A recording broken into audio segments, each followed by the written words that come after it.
Wait. Stop scrolling. No one's talking about this, so we're going to talk about it today. Welcome back to the Food for Thought segment. So today we're going to be talking about the law of attraction. This is something that many people believe in. It's a natural law of the universe, the law of the physical universe. It's physics. And you might want to write this down. It's called constructive interference.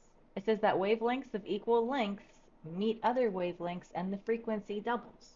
And constructive interference, it's like a wave phenomenon. When one wave meets another wave, they link up together and they are in phase, which means that they sync up perfectly. And what they do is they end up creating waves of even greater amplitude. Think about like in a pond when one ripple happens and another ripple happens and they meet. They intersect, they create a larger ripple. But what does this have to do with the law of attraction?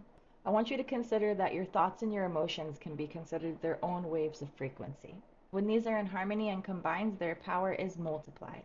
It's kind of like how tuning forks work. Like you hit one side and the other side matches that vibration and then it releases that sound.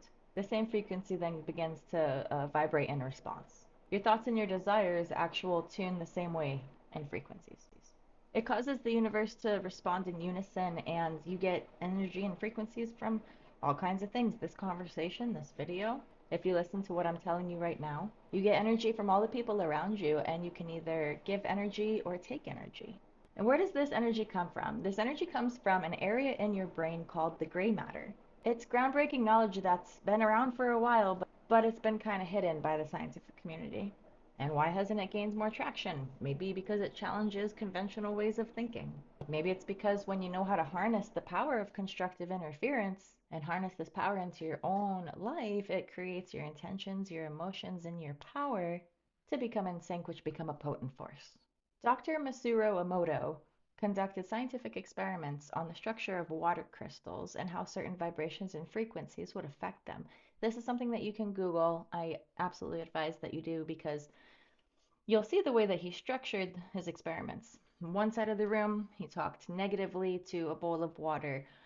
No sunlight, no music, no words of love. Things like hate, I don't like you, you're ugly.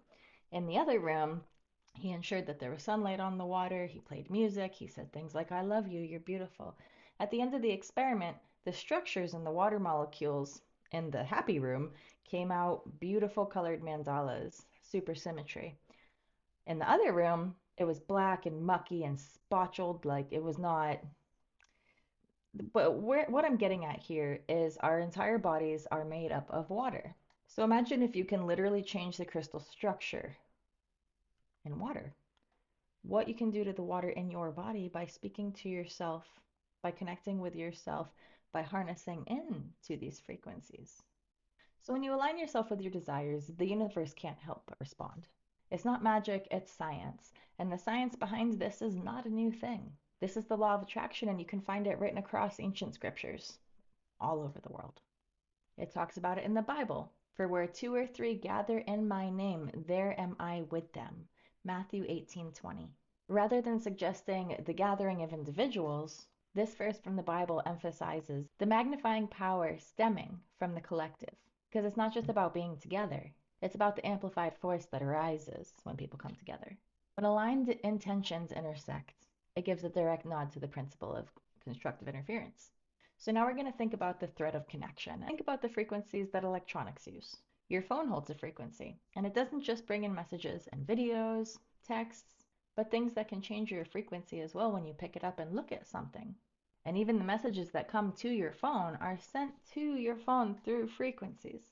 When you're connected to Wi-Fi and you send a text message, it gets sent into an invisible wave. So do your thoughts and intentions. You can't see this invisible wave of Wi-Fi, but we still believe in it. And we still know that it exists. The same power lies in your brain. Our voices are frequencies, our thoughts are frequencies.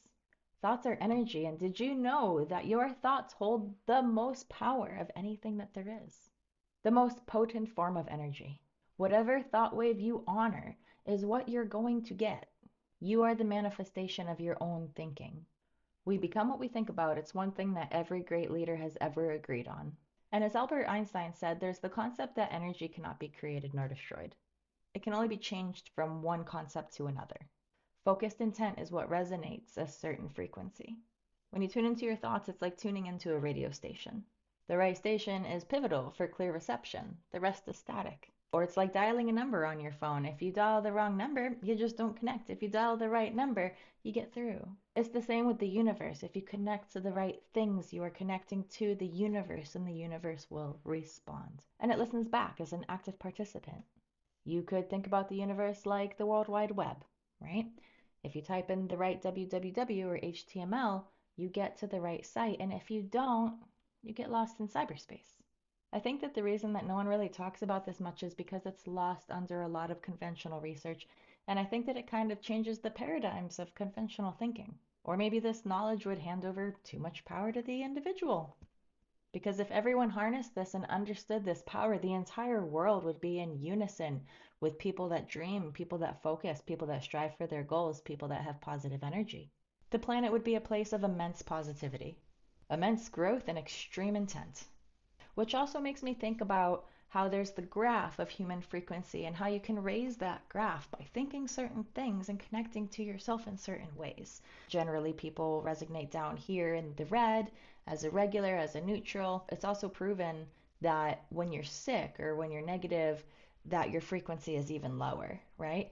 But when you start thinking positive things and encouraging things and pepping yourself up and erasing bad things from your mind, your vibration starts to naturally raise, kind of like an engine in your mind, and it starts working from its own frequency, which will inevitably attract more blessings to your life and more things that you desire, right? So of course we want to be actively working up this graph to reach enlightenment, peace, understanding, and love. And they say we have art, and they say that we're of the stars, they say that we're of the universe, which would actually be very feasible if you look at it in a sense that we are all just little electromagnetic beings walking around this earth, connecting all the frequencies together. The earth has a magnetic shield.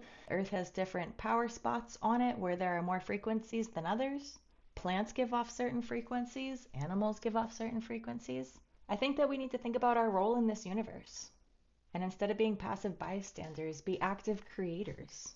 So now that you've watched this video and you have a little bit more of an opening to the law of attraction in your life, drop in the comments and let me know your thoughts on everything. And also don't forget to like and subscribe so you can come back to more food for thought topics with me.